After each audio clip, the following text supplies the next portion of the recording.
Hello and welcome to MedPage Today's live interview with Dr. Brian Williams. Dr. Williams is an associate professor of trauma and acute care surgery at the University of Chicago. Hello, Dr. Williams. Good afternoon, Shannon. Hope you're staying safe. Thank you. Thank you. Dr. Williams is also the host of the podcast Race, Violence, and Medicine. And that is what we're here to talk about today. I am Shannon Firth. I am the Washington correspondent for MedPage Today. How did you feel when you saw that video? There was a visceral response that was, literally at the molecular level within my body. I was sickened by the video. I was angry. I was saddened. I felt hopeless. It was like, what progress have we made that we can come to this where we watch a video for nearly 10 minutes of someone getting murdered in the streets? It was difficult to take, and there's such a compilation of emotions. I don't know what the one word is to describe all that, but if there's a word for being super angry and super sad and confused and hopeless, please tell me what that word is, because I felt all of those emotions.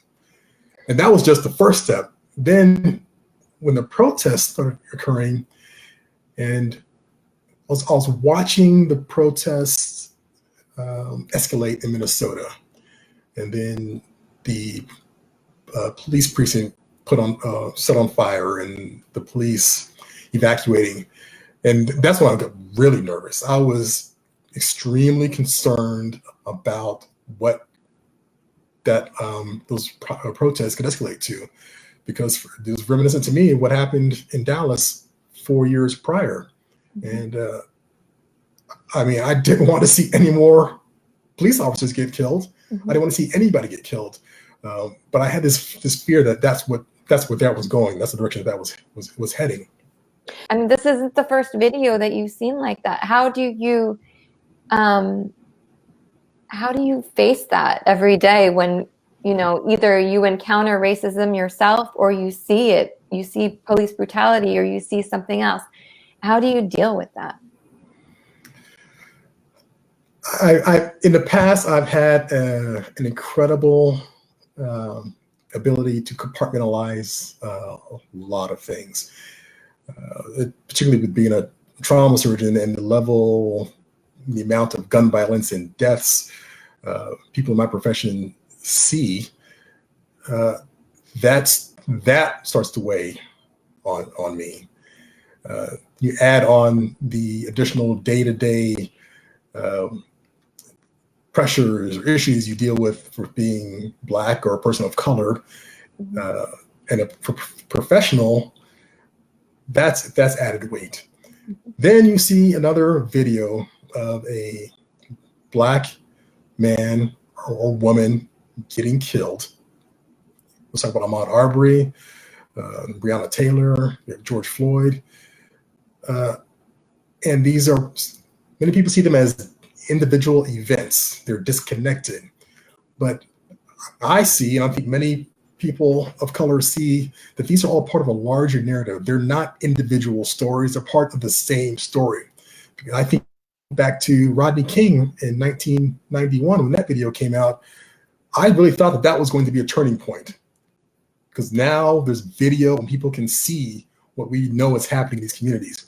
But nothing changed in the intervening decades. So it's still happening now.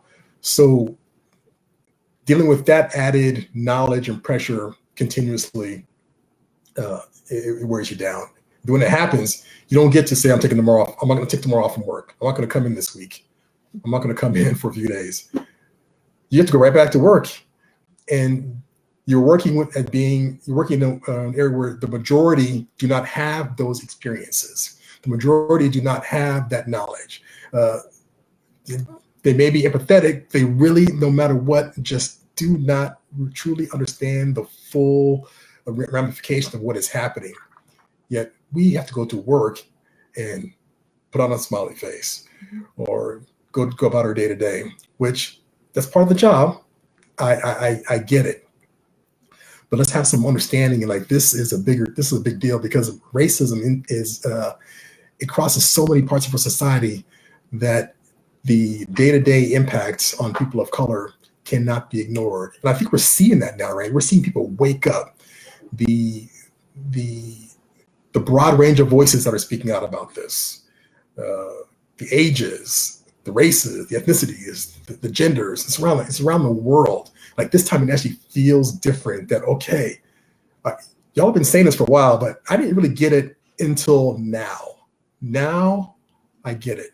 So where do we go from this point forward? And I'm hopeful that this is a time we can actually latch on to and look back and say, we need to make some good come out of George Floyd's death. It cannot be in vain for him and for all of the others before. Why do you think George Floyd's death has set off this stream of protests around the world? Why now? We've seen a lot of videos that have been horrendous. Why? What is different about this moment? What's different about the reaction this time? Well, this moment and the reaction certainly feels different. There's an energy, there is an international response that makes this stand out from prior events, at least from my perspective. I think what makes a difference is, one, the graphicness of this video, and the fact that we have nearly 10 minutes of the officer sitting on Mr. Floyd and hearing him say, "I can't breathe," over and over, right? In the past, you've had short little clips, seconds, maybe a minute, a couple minutes. This is nearly 10 minutes. So it's hard to look at that and say, yeah, that was an accident. Mm-hmm. Or right. The officer had to make a decision at the last second and feared for their life. Like all those other reasons that have been used to dismiss the deaths of other Black men and women, they can't apply here. There's just no way you can actually inject that sort of explanation into this particular event. So that, I think, is huge for why this time feels different. And then it's just, you can't ignore what's been going on in our country for the past three years. Like the political climate, the rhetoric, the toxic polarization that is occurring, that has changed the narrative. And I work with an organization, One America Movement, that talks about how that is detrimental to our society. So just addressing toxic polarization, which has been amplified these past 3 years, I think that's contributed to the reaction. So seeing it's not just people of color that are making the argument. You have people on the left and the right that have condemned that act. You have civilians and law enforcement that have condemned that act. So you have that sort of coalition of voices that are saying this is wrong, we need to do something, that could be the catalyst for change. How does the pandemic play into the protests and the situation right now? Seeing the police brutality, how does that coupled with the inequities that we're seeing in COVID-19, how does that exacerbate the situation? Well, the common thread there is that the same communities that are dying from COVID at disproportionate rates are the same communities that are suffering disproportionate rates of police brutality. They're the same communities that are suffering from increased levels of gun violence. And these are communities that are typically racially segregated communities that are the result of policies, intentional policies that go back generations, hundreds of years, that were meant to exclude Blacks and people of color from mainstream society. So it is no surprising when COVID comes through, this pandemic, this crisis that is killing people. Of course, we're going to see poor people and people of color suffer the greatest effects of that, because there's these gaps in our healthcare system and in our society overall that put them at greatest risk when this happens. We saw it with Katrina. We saw it with H1N1 flu. We're seeing it with gun violence. So you see it with infectious diseases. You see it with natural disasters. You see it with gun violence. You see it with police brutality. It's the same communities that suffer. We can go on, right? By education and income inequality and infrastructure.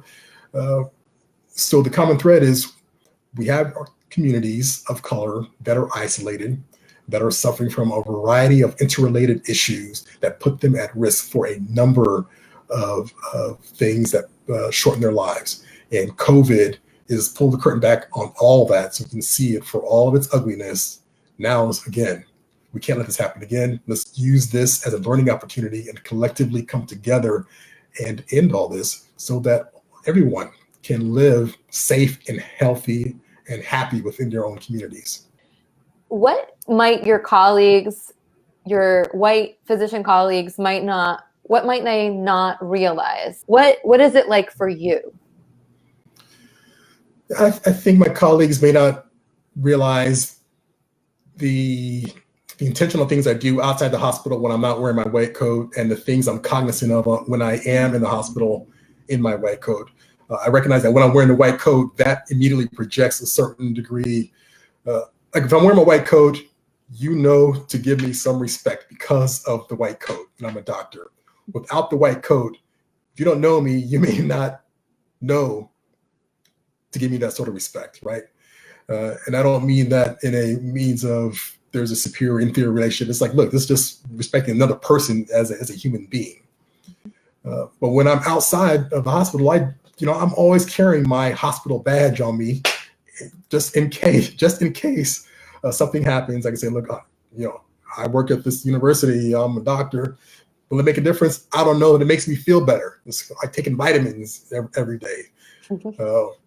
When I don't walk in my neighborhood by myself. When I walk in my neighborhood, I'm walking my dog because I feel that having a dog with me, I'm less threatening with a dog than I am by myself. I just don't take any chances like that. And in the hospital, I try to compose myself all the time. I do not lose my temper. I boil internally, but I cannot lose my temper at work. I think my white colleagues can do that over and over and over again, and it'll be dismissed as passion or something. If I do it, I'm the angry black man, and that can have career repercussions, repercussions about my profession. So I don't do that. So I'm always thinking about, okay, what is the perception of me? Because I know that before I even open my mouth, there are judgments being made because I'm black and because I'm male. And in some situations that can have lethal consequences, in others it can have professional consequences. And I don't think that I'm different than many. In fact, I know I'm not different than a lot of my colleagues that are in the same situation, because we talk about this amongst ourselves, but it doesn't always happen in an open, safe environment with our white colleagues. But I will say that is actually starting to happen now where I work. Because that takes leadership. It takes leadership that's intentional and willing to make it happen. Because in the absence of that, this will not happen, and will not have any sort of sustainable change. But where I am now, leadership has been very intentional about, like, okay, we're going to have this discussion. We're going to make some changes, and it's going to be, everybody has to get comfortable with being uncomfortable. And I'm like, that's good for me, because I've been like that for a long time. What do you think should be one thing people take away from this experience, this obvious inequities that we're seeing with COVID? What should we learn from this? Well, I think we should learn from this is that this is showing us that these inequities have always existed in the margins, and a large part of society has been immune to it because they don't see it on a day-to-day. It is not in their face, doesn't really impact them directly, but there are indirect effects.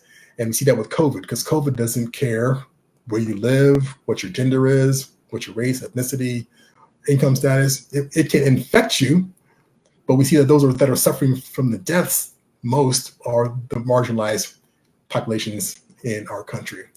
And what we should take from this is that we all have a role in making this a better society. And we have to step outside of the limitations that we place on ourselves about what that role is. Yes, I'm a doctor, but there's more that I can do besides treat gunshot victims and take care of people in the intensive care unit. I can do things like Facebook Live. I can talk about systemic racism because I see it in my profession, I see it in my life, and so I feel I can make a difference. And that can be any of you. You have to remove the limitations you place upon yourselves about what you can do and who you are. And once you free your mind, then there is no limit to the sort of impact that you can have on society. So just take off, unshackle your mind, unshackle yourselves, and just get out there and do you. I think that's really inspiring, Dr. Williams.